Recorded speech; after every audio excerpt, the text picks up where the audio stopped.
शांति 24/5/1972। अव्यक्त बाप-दादा मधुबन। परिवर्तन का आधार दृढ़ संकल्प।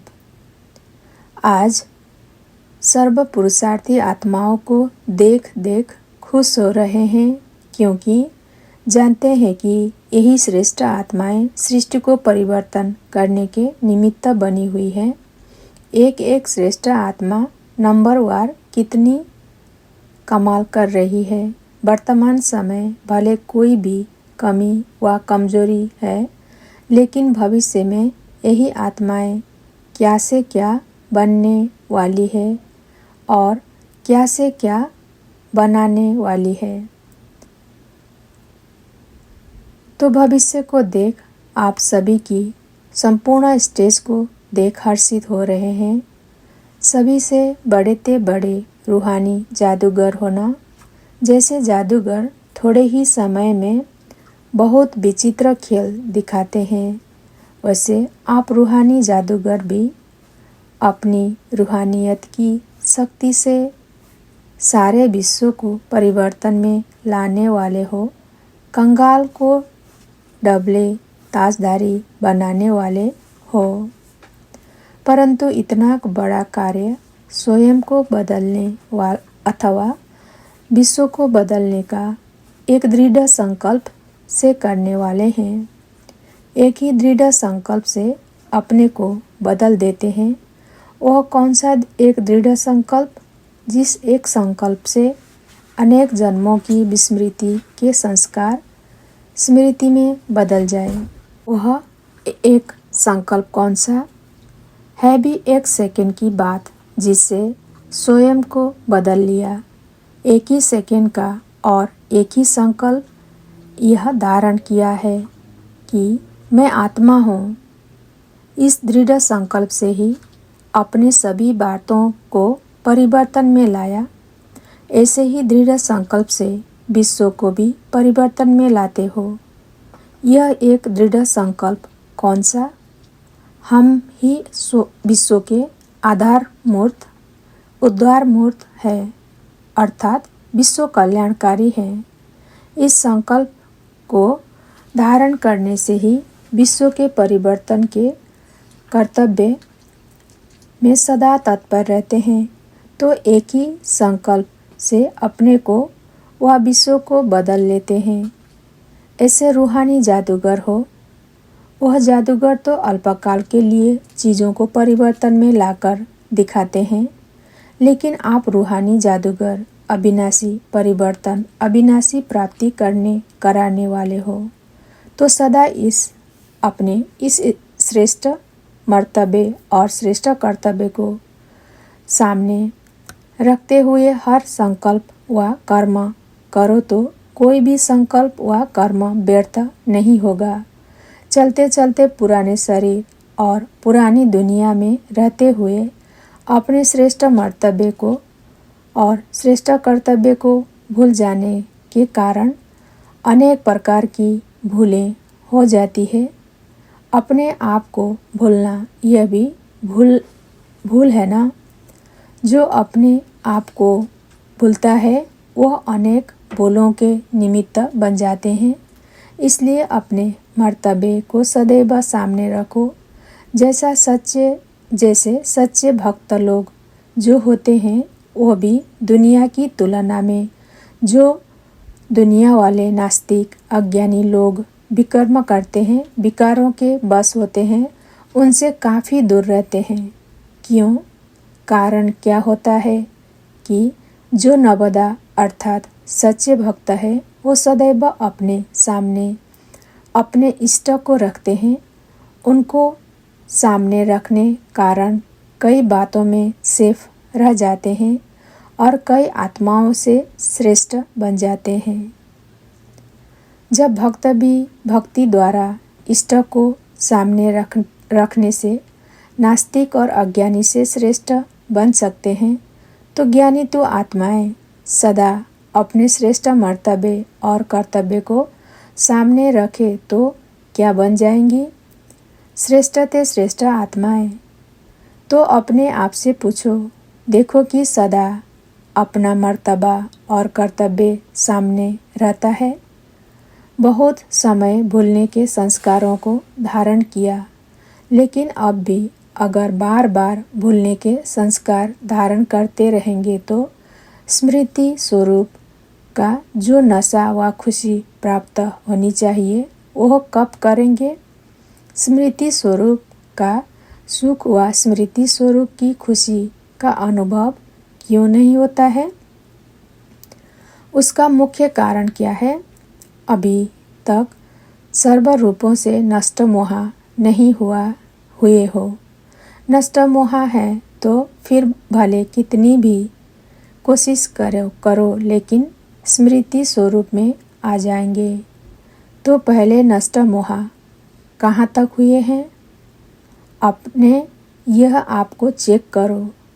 बार बार देह अभिमान में आना यह सिद्ध करता है देह की ममता से परे नहीं हुए हैं व देह के मोह को नष्ट नहीं किया है।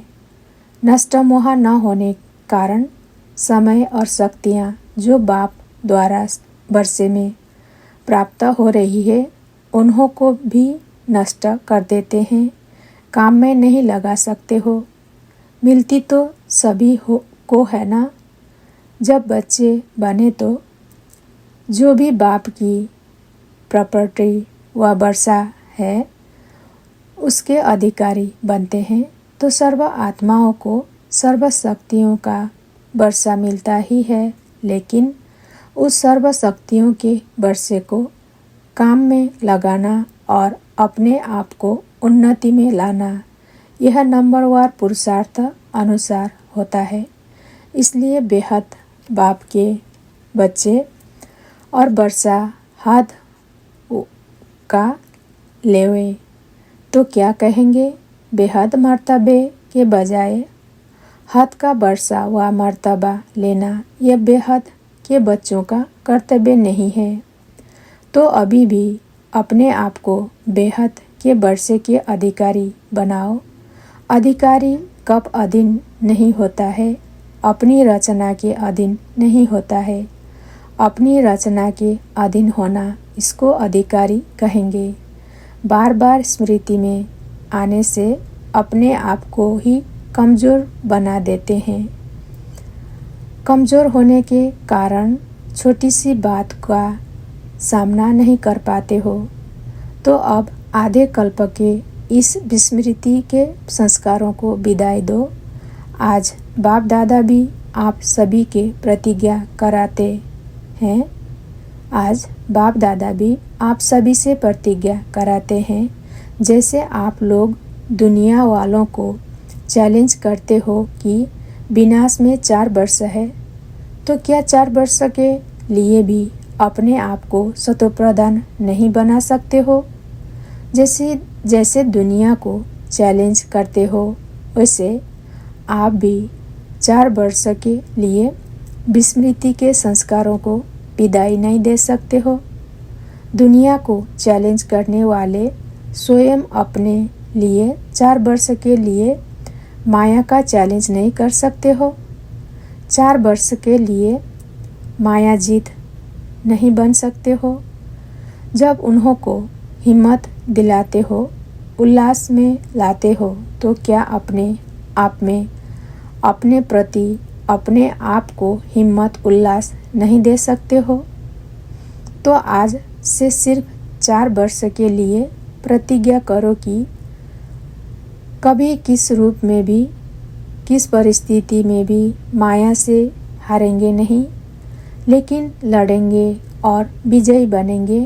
तो 4 वर्ष के लिए यह कंगन नहीं बांध सकते हो।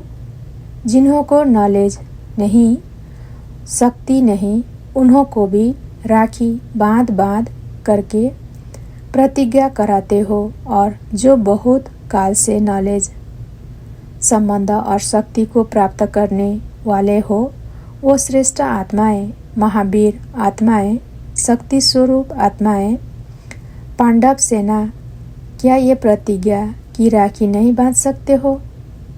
क्या अंत तक कमजोरी और कमी को अपना साथी बनाने जाते हो। आजकल साइंस द्वारा भी 1 सेकेंड में कोई भी वस्तु को भस्म कर लेते हैं। तो नॉलेजफुल मास्टर सर्वशक्तिवान 1 सेकेंड के दृढ़ संकल्प से व प्रतिज्ञा से अपनी कमजोरियों को भस्म नहीं कर सकते हो। वो भी सिर्फ 4 वर्ष के लिए कह रहे हैं। 4 वर्ष की प्रतिज्ञा सहज है व मुश्किल है। औरों को तो बड़े फोर्स फलक से यह पॉइंट देते हो, तो जैसे औरों को फलक और फरूक से कहते हो, वैसे अपने आप में भी विजयी बनने की फलक और फकुर नहीं रख सकते हो। तो आज से कमजोरियों को कम से कम 4 वर्ष के लिए तो विदाई दे दो। 4 वर्ष आपके लिए 4 सेकंड है ना। यहाँ अभी यहाँ हो, अभी अभी वहाँ हो, अभी अभी पुरुषार्थी, अभी अभी फरिश्ता स्वरूप। इतना समीप अपनी संपूर्ण स्थिति दिखाई नहीं दे रही है। जब इतना समय नज़दीक है तो संपूर्ण स्थिति भी तो नज़दीक है। इससे भी पुरुषार्थ में भले भरेगा। जैसे कोई को मालूम पड़ जाता है कि मंजिल अभी सिर्फ इतनी थोड़ी सी दूर है। मंजिल पर पहुंचने की खुशी में सभी बात भूल जाते हैं।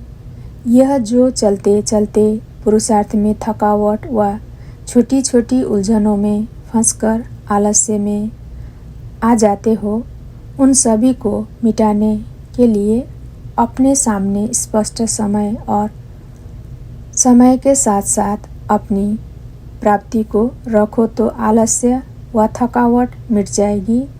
जैसे हर वर्ष का सर्विस प्लान बनाते हो, वैसे हर वर्ष में अपनी चढ़ती कला व संपूर्ण बनने का व श्रेष्ठ संकल्पों व कर्म करने का भी अपने आप के लिए प्लान बनाओ और प्लान के साथ हर समय प्लान को सामने देखते हुए प्रैक्टिकल में लाते जाओ।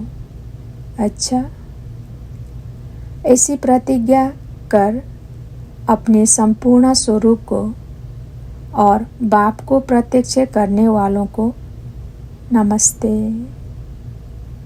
नमस्ते बाबा। Thank you Baba.